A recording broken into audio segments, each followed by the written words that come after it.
Hello दोस्तों, राधे राधे, नमस्कार, सत श्री अकाल। कैसे हैं आप सब? आशा करता हूं दोस्तों आप सभी अच्छे होंगे और अपनी पढ़ाई को और बेहतर डेली वाइज बढ़ा रहे हैं दोस्तों।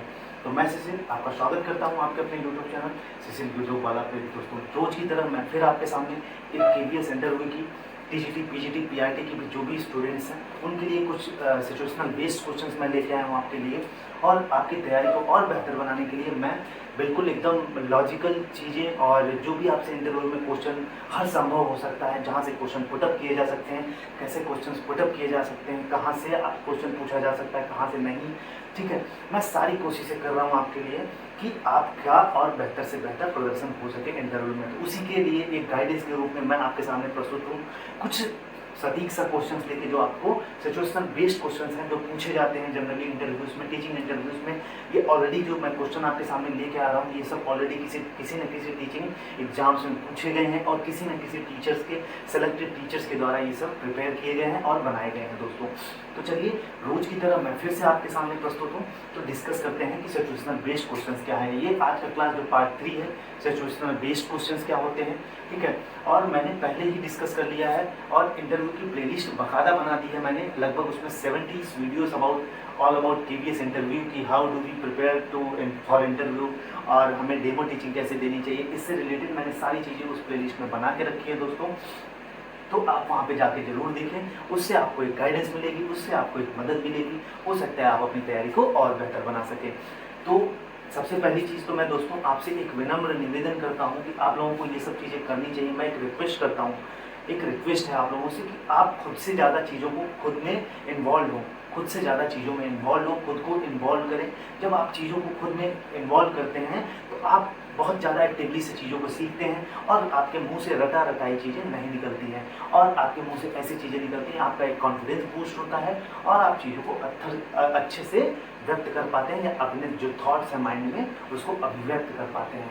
तो दोस्तों इसके लिए बहुत ज़रूरी है आप खुद से चीज़ों को डेमो टीचिंग दें, आप यहाँ से गाइडेंस लें, आप खुद से प्रैक्टिस करिए, मिरर के सामने प्रैक्टिस करिए।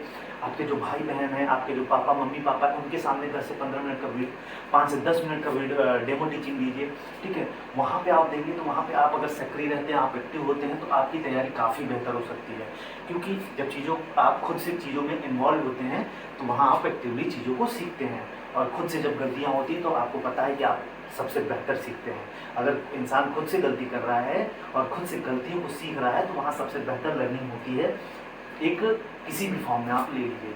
तो चलिए आइए कुछ क्वेश्चंस लेके आया हूँ मैं आपके लिए, डिस्कस करते हैं कि क्या है क्वेश्चंस। और ये सब क्वेश्चंस पूछे गए हैं प्रीवियस टीचिंग एग्जाम्स के इंटरव्यू में और आपसे भी पूछे जा सकते हैं। तो आइए कि आपसे interviewer can ask from you कि which class do you want to teach and why. आपसे इंटरव्यूअर पूछ सकता है कि आप कौन सी कक्षा को पढ़ाना चाहते हैं और क्यों, इसका जवाब दीजिए। तो देखिए जो सिचुएशनल बेस्ड क्वेश्चंस होते हैं दोस्तों, इसका कोई सटीक आंसर नहीं होता। आपके थॉट्स, आपकी थिंकिंग, आपकी रीजनिंग एबिलिटी, आपका प्रेजेंस ऑफ माइंड टोटल इस पे काम करता है और आपको उसके अनुसार आप जवाब दे पाते हैं। तो एक बेहतर जवाब देने के लिए आइए उस इंटरव्यूअर से पहले ही चीज़ों को हम डिस्कस करते हैं। तो एक इंटरव्यूअर जब पूछता है कि आप कौन सी क्लास में पढ़ाना चाहते हैं और क्यों, ठीक है। तो दोस्तों ये हमें नहीं बोलना है कि सबसे पहले तो हमारा ये आंसर होना चाहिए कि सर हम किसी भी क्लास 1 to 5 प्राइमरी के बच्चों में किसी भी सब्जेक्ट को, किसी भी कक्षा को पढ़ा सकते हैं। आपको ये नहीं बोलना है कि मैं क्लास 3 के सब्जेक्ट को या 3 के इन्वायरमेंट सब्जेक्ट को पढ़ा सकता हूँ, बस क्लास 3 के बच्चों को पढ़ा सकता हूँ। ये एक रिजिड जवाब हो जाएगा। इंटरव्यूअर आपके खिलाफ रिजिड हो सकता है, कठोर बिहेव कर सकता है, क्योंकि इसको वो सोचेगा कि इसको तो बस एक ही कक्षा पसंद है, इसमें डाइवर्स लर्नर की क्वालिटीज़ नहीं है या डाइवर्स टीचिंग की क्वालिटीज़ नहीं है, ये सभी बच्चों को बस कक्षा 3 का रटाया या इसको उसी पे ज़्यादा इन्होंने फोकस किया और उन्हीं के बच्चों को पढ़ाएगा। क्योंकि केवीएस में डाइवर्सिफिकेशन होती है, ठीक है, वहाँ विविधता पाई जाती है और सभी बच्चों को आप प्राइमरी लेवल पे आपको सभी चीज़ों का नॉलेज होना चाहिए। ऐसा नहीं है कि बस किसी एक सब्जेक्ट और किसी पर्टिकुलर क्लास के बारे में चीज़ों को पता होना चाहिए। तो आपका सबसे पहला जवाब यही होना चाहिए कि सर मैं किसी भी कक्षा को, किसी भी सब्जेक्ट को पढ़ा सकता हूँ। उससे ये सोचेगा इंटरव्यूअर, ये सोचेगा कि हाँ आपके पास नॉलेज है, सभी सब्जेक्ट के नॉलेज है, आप एक किसी भी टाइप के बच्चे, क्योंकि केवीएस में सभी प्रकार के बच्चे आते हैं, वहाँ आप पढ़ा सकते हैं, किसी भी बच्चे को पढ़ा सकते हैं, किसी भी विविधता वाले बच्चे को पढ़ा सकते हैं। तो आपका जवाब ये होना चाहिए। अगर फिर भी इंटरव्यूअर पूछता है, आपको कहता है कि नहीं आपको मान लीजिए कोई कक्षा सेलेक्ट ही करना है, ठीक है, तो उसके बाद आपको बोलना चाहिए, मेरा पॉइंट ऑफ व्यू है दोस्तों कि मैं सर कक्षा 1 को चुनूंगा, क्योंकि कक्षा 1 की जो नींव है वो सबसे कमज़ोर होती है कक्षा 1 के बालकों की, और मैं नींव को मजबूत करने में भरोसा रखता हूँ, या मैं नींव को पूरा मतलब एकदम मजबूत बनाने की कोशिश करूँगा हमेशा, क्योंकि जब मैं कक्षा 1 जो हमारी नींव होती है, या जो हमारी एक घर का किसी भी आप एग्जाम्पल ले सकते हैं कि अगर सर हमारी नींव मजबूत होती है तो हमारी जो आगे आने वाली पीढ़ी है, हमारा जो भविष्य है वो काफ़ी बेहतर होगा। इस तरह से आप जवाब दे सकते हैं दोस्तों। तो आई होप सो पहले क्वेश्चन का जवाब आपको मिल गया होगा कि why do you want to join, why do you want to teach, which class do you want to teach and why do you want to teach in class या any class. तो इसका आपको जवाब मिल गया होगा।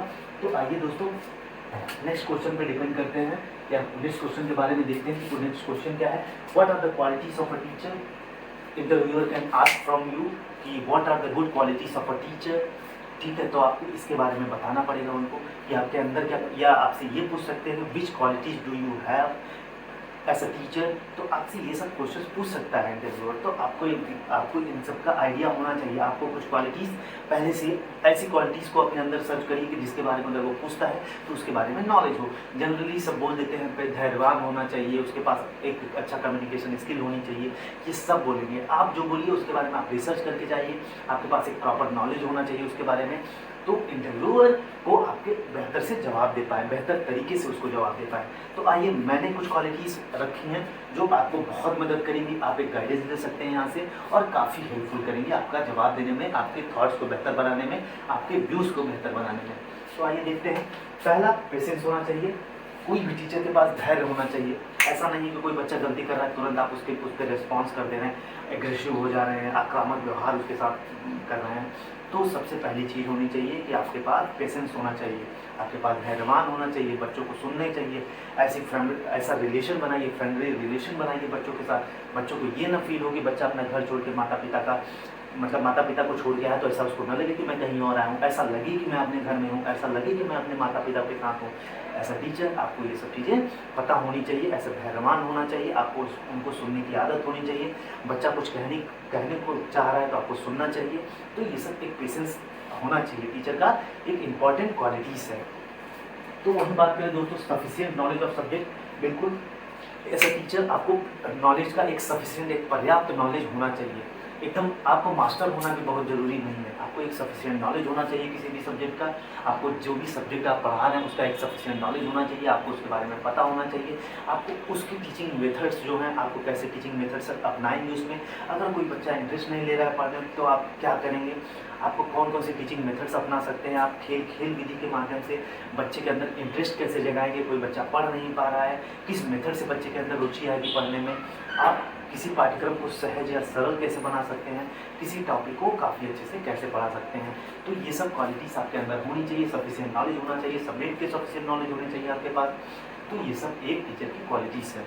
वही बात करें दोस्तों तीसरी, good personality and friendly behaviour. भाई कोई भी बच्चा होता है तो उसके सभी बच्चे के दिमाग में एक चीज़ होता है, एक जैसे नहीं होता कि एक माइंड कॉन्सेप्ट बन जाता है कि हाँ टीचर होगा तो ऐसे होगा, फॉर्मल ड्रेस पहनेगा। जैसे मान लीजिए हम लोग जनरली देखते हैं कि हाँ एक माइंड कॉन्सेप्ट हमारे में बना रहता है दिमाग में कि हाँ मुस्लिम है तो कुर्ता पैजामा पहना रहेगा, टीचर है तो कुर्ता पैजामा पहन के आएगा, शर्ट पैंट पहन के आएगा, प्रॉपर शूज़ पहन के आएगा। तो ये सबके दिमाग में रहता है और ऐसा कॉन्सेप्ट होता है। तो बच्चों के दिमाग में भी एक पर्सनल, एक टीचर को लेके ऐसा कॉन्सेप्ट रहता है। तो उसके लिए आपको जो पर्सनालिटी है आपकी वो ऐसा टीचर लगनी चाहिए। ऐसा नहीं लगना चाहिए कि आप हीरोगिरी करने आए हैं या कुछ भी ऐसा करने आए हैं। तो आपको टीचर की झलक दिखनी चाहिए। वही नहीं कहते कि आपके अंदर प्रोफेशनल दिखना चाहिए कि आप ऐसा profession, you are a teacher, you are a guider, you are a guidance, परामर्श आप दे सकते हैं बच्चों को। तो आपको एक सफिशिएंट पर्सनालिटी होनी चाहिए, काफ़ी अच्छी पर्सनालिटी होनी चाहिए, ग्रूम पर्सनालिटी होनी चाहिए। एक टीचर का प्रॉपर ड्रेस जो होता है उसमें आपको रहना चाहिए, एक टीचर की तरह बिहेव करना चाहिए। तो ये सब क्वालिटीज़ आपको होनी चाहिए, क्योंकि बच्चे के दिमाग में ऐसी चीज़ें रहती हैं, ऐसा कॉन्सेप्ट रहता है कि ये हमारा टीचर है तो ऐसे रहेगा, ठीक है। उसके पास ये पर्सनालिटी होनी चाहिए। एक टीचर के नाते आपको बच्चे से बात करना चाहिए, बच्चे को अच्छे से बात करना चाहिए, कम्युनिकेशन करना चाहिए। आपको बच्चे के प्रति एक समझ होनी चाहिए, बच्चा कब कैसा व्यवहार करता है उसके लिए समझ होनी चाहिए। आपके अंदर ये सब टीचर की क्वालिटीज़ होनी चाहिए। ये सब पर्सनालिटीज़ के अंतर्गत ही आती हैं। कि क्या आप बच्चे को समझ पा रहे हैं कि नहीं समझ पा रहे हैं। किसी बच्चे को बहुत ज़्यादा दिक्कत है तो क्या समस्या है, उस समस्या का आप निदान कैसे करेंगे, उपचार कैसे करेंगे, तो ये सब चीज़ें ऐसा टीचर आपके पास होनी चाहिए। वही बात करें दोस्तों नेक्स्ट की, तो फ्रेंडली बिहेवियर होना चाहिए। फ्रेंडली बिहेवियर किसे कहते हैं दोस्तों? Friendly behaviour in the sense कि अगर बच्चा जिस तरह से अपने घर पे रहता है, अपने माँ बाप के साथ रहता है, उसी तरह से आपको ट्रीट करना होता है। एक छोटा सा बच्चा होता है जो अपना घर छोड़ के आता है आपके पास पढ़ने, जिसका मन नहीं करता है पढ़ने के लिए लेकिन फिर भी आता है स्कूल आपसे पढ़ने। तो आप एक फ्रेंडली बिहेवियर अगर आप उनके साथ रखते हैं, आप एक अच्छा रिलेशन बनाते हैं बच्चों के साथ, तो बच्चा अपनी सारी समस्याएं आपसे बोलता है, जिस तरह से वो माँ से, बाप से, अपने पिताजी से बोलता है, सारी समस्याएं बोलता है, क्योंकि उनके साथ फ्रेंडली बिहेवियर रहता है, वो उनके साथ एक अच्छा बॉन्ड रहती है। तो आपको भी एक अच्छी बच्चों के प्रति बॉन्ड बनानी होती है। अगर आपका बॉन्ड बच्चे से और आपका बच्चे से आपका है, तो बच्चा आपकी अपनी सारी समस्याएं आपको बताएगा, उसकी जो भी प्रॉब्लम्स है आपसे डिस्कस करेगा, उसको कहाँ कमियां हैं क्वेश्चन पूछने में, वो सारी चीज़ें मदद करेंगी अगर आपका बॉन्ड अच्छा है। तो अगर आप बच्चों को भी समझ पाएंगे और बच्चा आपसे सारी चीज़ें कह देगा, तो आपको बहुत कम, आपकी जो समस्याएं हैं वो बहुत कम हो जाती हैं। तो एक अच्छा बॉन्ड, एक बेटर रिलेशन टीचर और शिक्षक के, टीचर और बच्चों के बीच में होना चाहिए। तो आई होप सो एक फ्रेंडली बिहेवियर क्यों जरूरी है, ये क्वालिटीज होनी चाहिए टीचर के अंदर।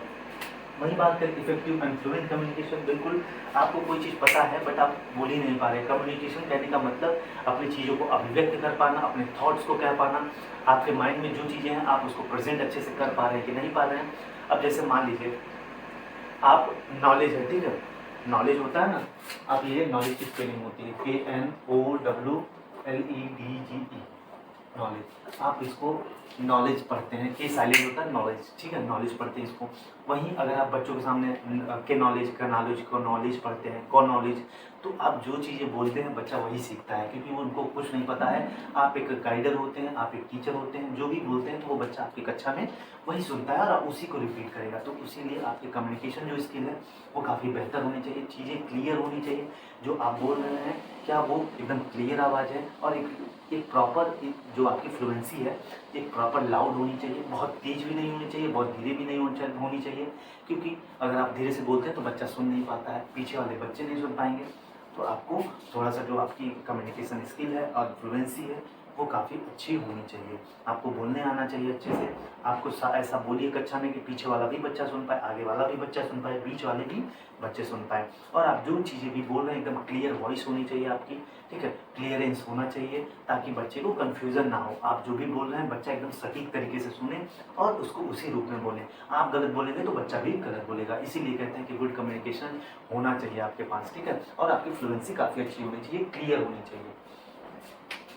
नेक्स्ट बात करते हैं लीडरशिप। बिल्कुल आपके पास लीडरशिप क्वालिटीज होनी चाहिए, एक नेतृत्वकर्ता के रूप में होना चाहिए, जैसा कि आप लोगों ने ऑलरेडी पढ़ा है, KBS का आपने एग्जाम दिया तो उसमें लीडरशिप की क्वालिटीज़ क्या होती हैं आप लोगों ने, सभी लोगों ने पढ़ा होगा। तो एक नेतृत्वकर्ता आपको होना चाहिए। बच्चे, अगर कोई बच्चा की कोई समस्या है उसको कैसे सॉल्व करना चाहिए, बच्चा इंटरेस्ट नहीं ले रहा है, पढ़ नहीं रहा है किसी चीज़ को, किसी कार्य को करने में उसको दिक्कत आ रही है, तो आपको आगे बढ़ना चाहिए, उसकी मदद करनी चाहिए बच्चों को। बच्चे को खेल में रुचि है तो उसको, बच्चे को समझना चाहिए, बच्चे को कोई प्रॉब्लम है आपको उसको समझने की कोशिश करनी चाहिए। तो एज अ लीडर आप एक नेतृत्वकर्ता होते हैं। 30 या 40 बच्चे जो भी आप क्लास में हैं उनको हैंडल करने की क्षमता होनी चाहिए आपके अंदर, उनको पढ़ाने की क्षमता होनी चाहिए, उनको स्पीच डिलीवर करने की क्षमता होनी चाहिए, उनसे रिलेटेड कोई भी समस्याएं आती हैं, उनके पेरेंट्स से कोई रिलेटेड समस्याएं आती हैं, आपको उसको हैंडल करने की लीडरशिप क्वालिटीज़ होनी चाहिए। तो वही बात करें दोस्तों, ability to work with orders. आपको कोई भी टीचर, अगर कोई भी प्रिंसिपल ऑर्डर्स आपको ये नहीं मानते हैं, कई टीचर्स ऐसे होते हैं कि प्रिंसिपल के ऑर्डर को बहुत बुरा मान जाते हैं और बोलते हैं कि ये तो ऑर्डर हमें दे रहे हैं, हम इसको नहीं करेंगे। तो आपके अंदर ये चीज़ें नहीं होनी चाहिए। आप एक टीचर हैं, आपको प्रिंसिपल का जो भी स्कूल के रूल्स रेगुलेशन है अगर आप फॉलो करते हैं तो आपका बच्चा भी फॉलो करेगा, अगर आप नहीं फॉलो करते हैं तो आपका बच्चा भी नहीं फॉलो करता है। तो आप एक गाइडर होते हैं, आप एक ट्रेनर होते हैं, आप एक टीचर होते हैं, तो ऐसा टीचर के नाते आपके अंदर ये क्वालिटीज़ होनी चाहिए दोस्तों, कि आपको अगर कोई ऑर्डर्स दिए जा रहे हैं, आप कहीं गलतियाँ कर रहे हैं, हो सकता है आपका प्रिंसिपल आपको, आप कहीं गलतियाँ कर रहे हैं तो आपको बता रहा है, तो आपको सुनने की, आपको पेशेंस होना चाहिए, आपको सुनने की शक्ति होनी चाहिए, उसमें सुधार लाने की शक्ति होनी चाहिए।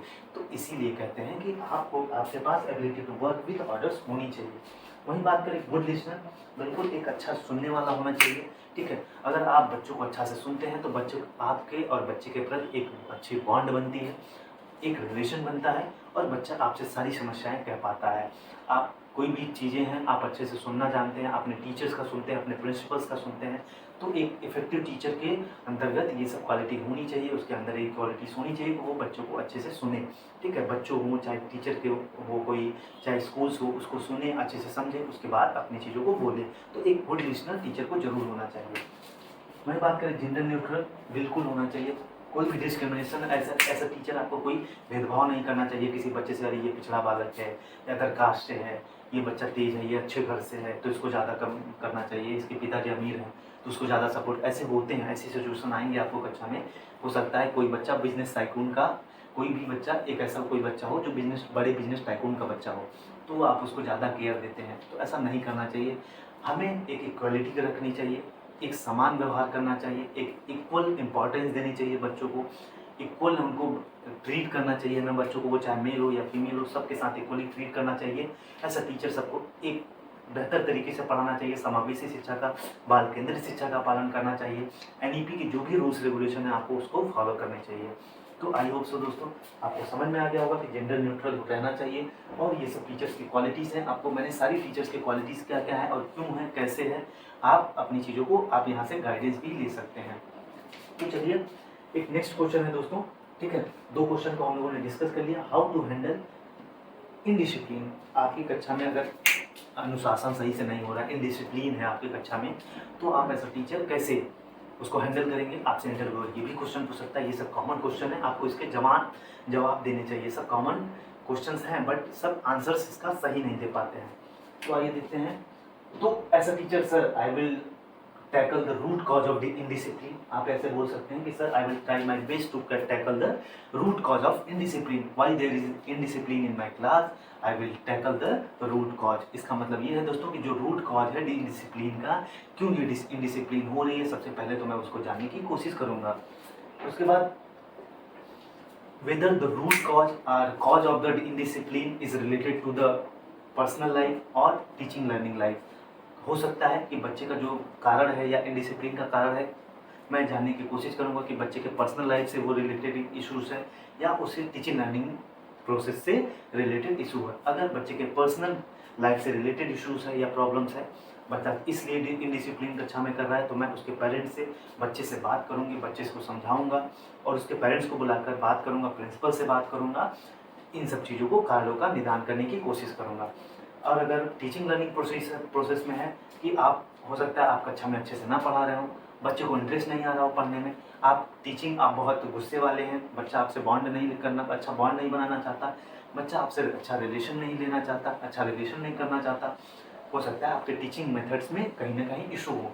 तो सर अगर मेरे अंदर टीचिंग लर्निंग मेथड्स में मेरे अगर कोई इश्यूज है, मैं उसको सुधारने की कोशिश करूँगा, क्लास को काफ़ी इंटरेक्टिव बनाने की कोशिश करूँगा, सभी बच्चों से कम्युनिकेट करने की कोशिश करूँगा, सभी बच्चों के साथ सभी बच्चों को जानने की कोशिश करूँगा, उनके अंदर क्या समस्याएं हैं उसको जानने की कोशिश करूँगा और उन चीज़ों को टैकल करने की कोशिश करूँगा।